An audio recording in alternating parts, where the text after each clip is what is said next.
Все, Ир, я поняла. Ага, ага, ага. О.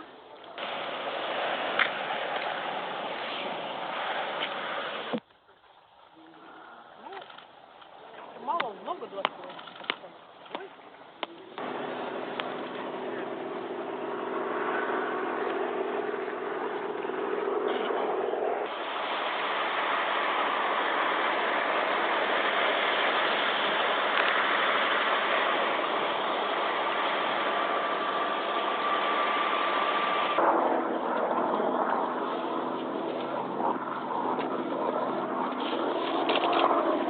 Мне лучше нравится.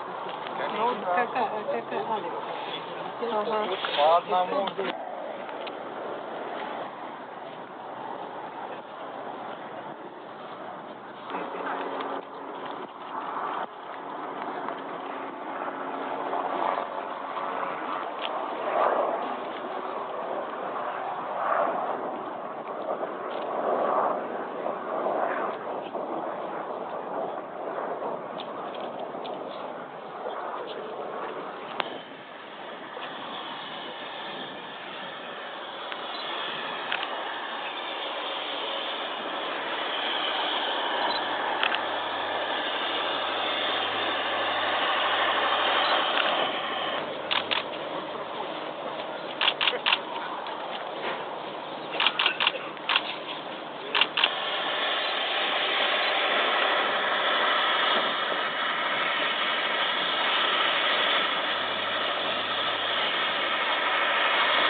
Давайте.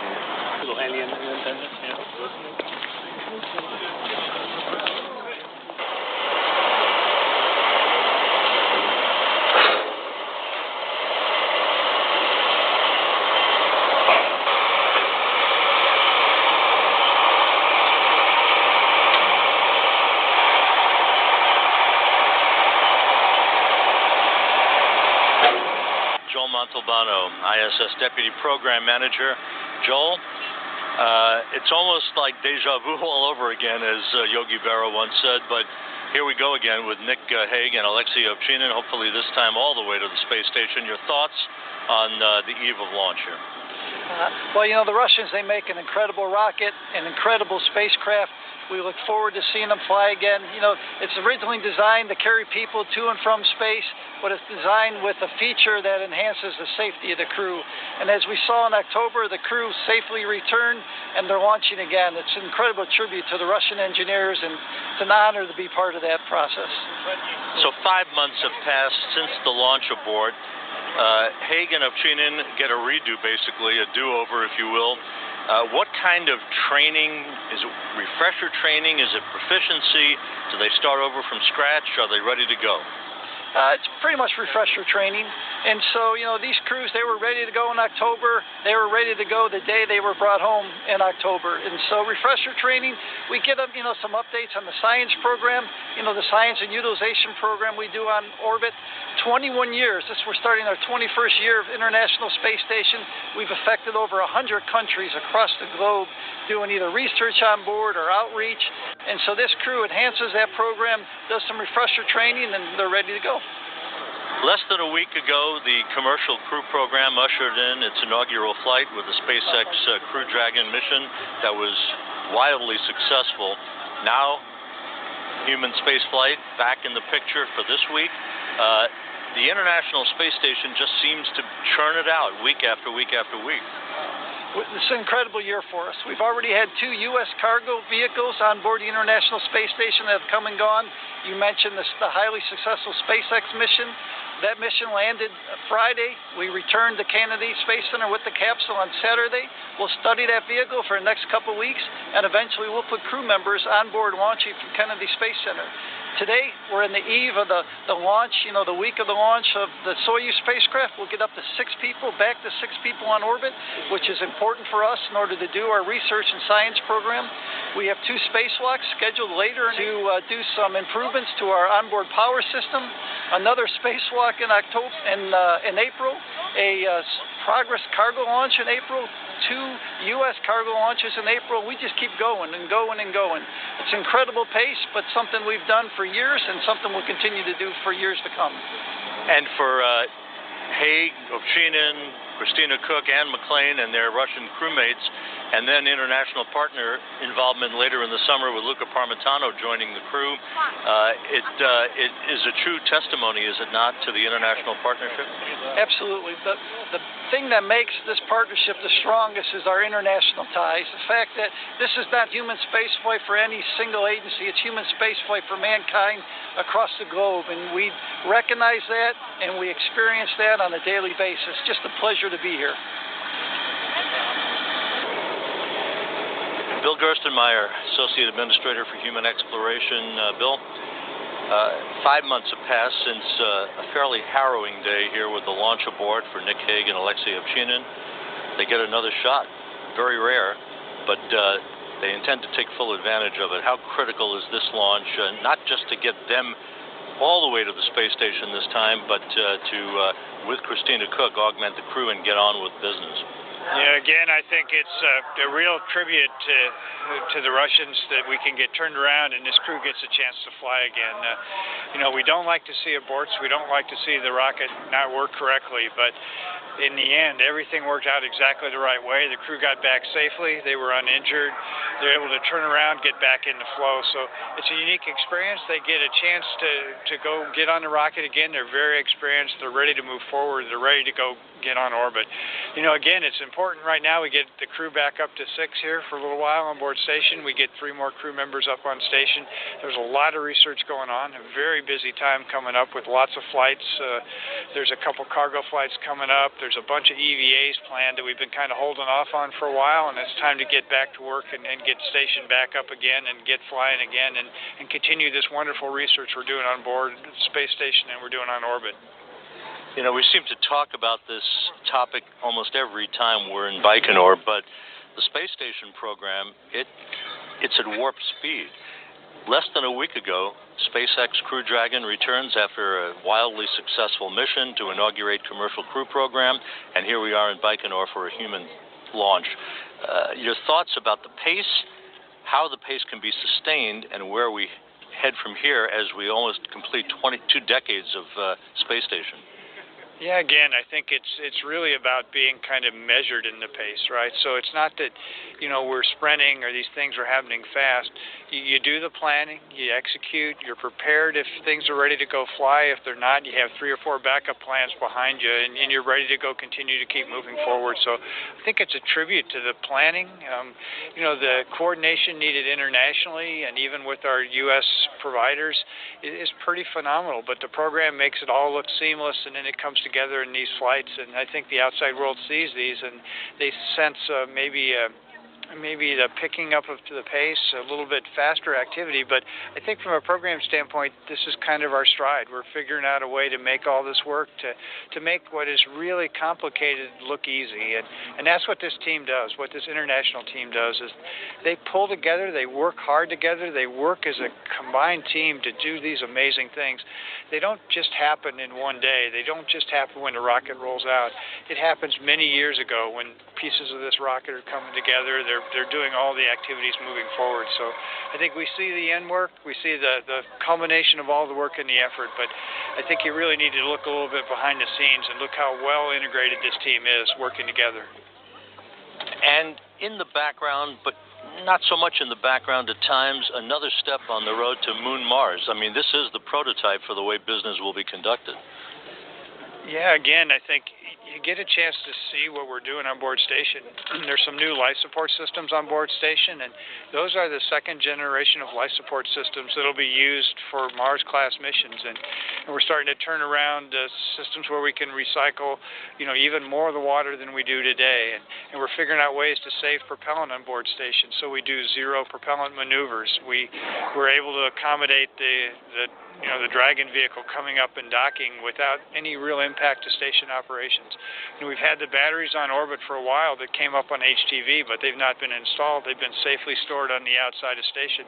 Now we're going to get to go do the spacewalks to finally install those batteries. So there's a sense of patience you have to have in this program, that maybe everything doesn't happen instantaneously or doesn't happen at exactly the moment that you thought it would. But if you've got that long vision, it's amazing what you can occur. So I think what we're seeing here today is the beginnings of us moving from the moon to Mars and moving human presence sustainably into the solar system. That first step is really going to start here with this launch from Baikonur in a couple days.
For her yesterday.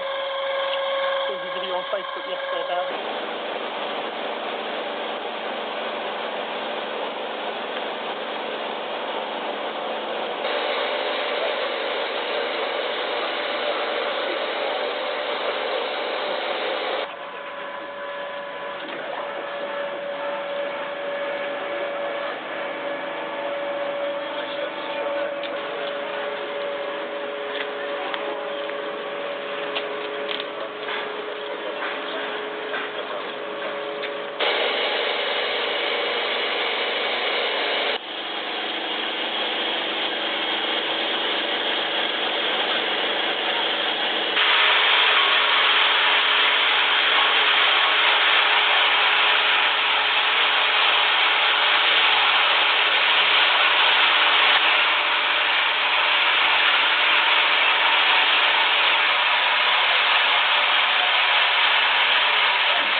Up to the elevator that will take them to the top of the Soyuz to board. May God bless These are their you on your way. final goodbyes from the stairs of the launch pad before they get on that elevator.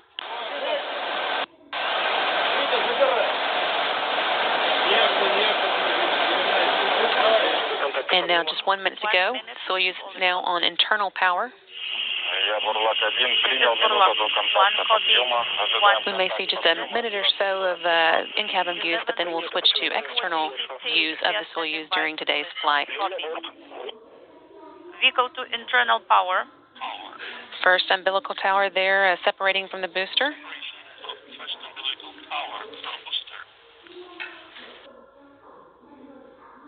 "30 seconds now until launch. Ground umbilical The third stage has been disconnected, and in just a moment, the second umbilical tower will separate. Power on board. There's the second tower. Command for ignition. Oxygen. Launch command has been issued. 7, 6, Second umbilical 5, tower separate. 4, 3, 2, 1. Engine turbo pump at flight speed. Engines at maximum thrust. Lift off. And there is liftoff of the Soyuz MS-10 to the International Space Station, carrying Nick Hague and Alexei Ovchinin to the orbital complex. This again is Nick Hague's first time to launch to space, and Alexei Ovchinin's second. One copy. Everything is good on board, and we are feeling well. Copy. Burlak 1. Hearing good first stage performance for the Soyuz, delivering 930,000 pounds of thrust from its 4 boosters and single engine. In the first stage, the Soyuz measured 68 feet in length and 24 feet in diameter. It's burning liquid fuel for the first 2 minutes and 6 seconds of flight.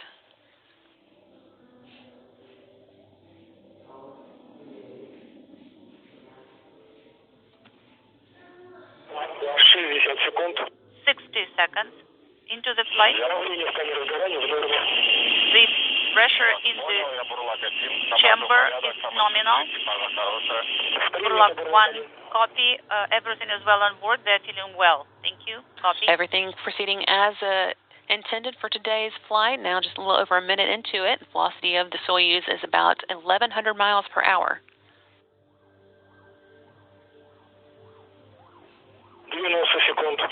View here of the crew inside the Soyuz, now making their way to the International Space Station. Nick Hague there at the top of the screen and Alexei Ovchinin at the bottom. Burlak 1, copy. Everything is well on board. The crew is feeling well. Copy.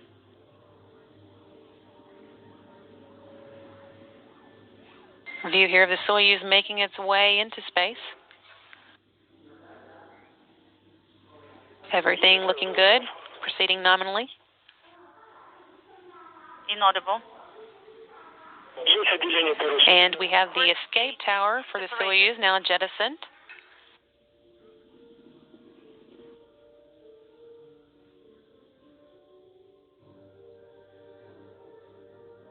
Everything continuing nominally.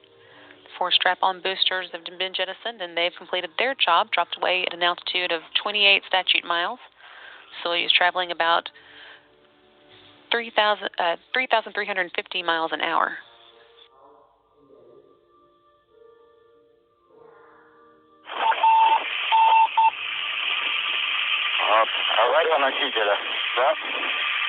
Is it emergency booster 2 minutes 45 seconds? The emergency, the failure of the booster.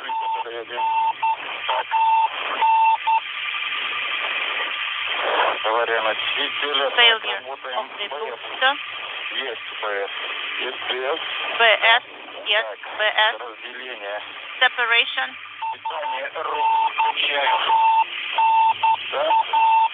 Enable power.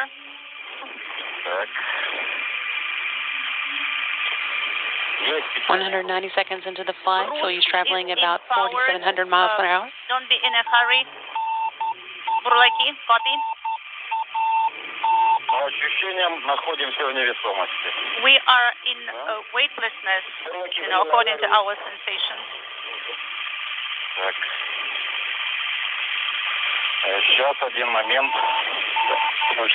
Stand by.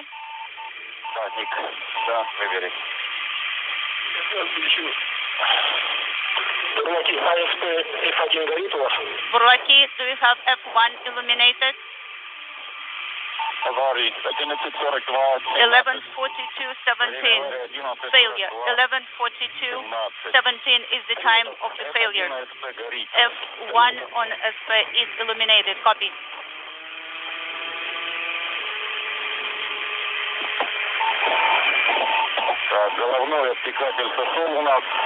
The shroud is separated. The crew is feeling well. Everything is well on board. We have routes in our hands, and the power is on. Copy. So what are the recommendations of the ground? What about the separation? Did the separation go through? Yes, it did. 11:42:55.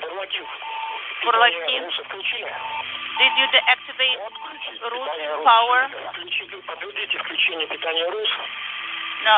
Did you activate the root power? Yes, the root power is on. ON.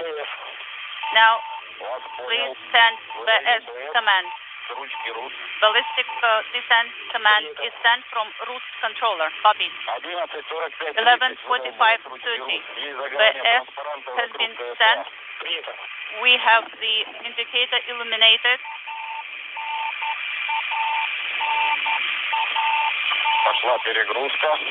The overload has started. Yes, we are getting ready for the deload.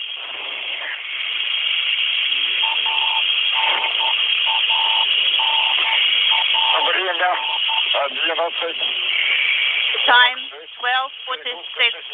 Deload is 6.7. Copy.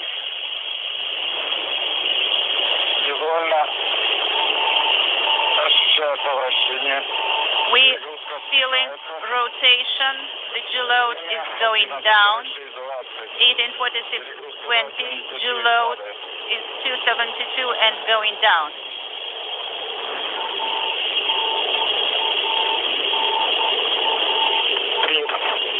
Copy, Burlakin. So tighten the straps in work.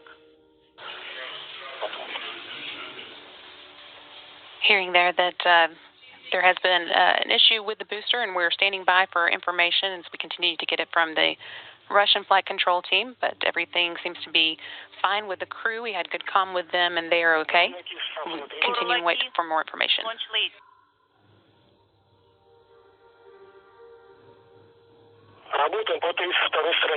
Let's go to page 32. 32.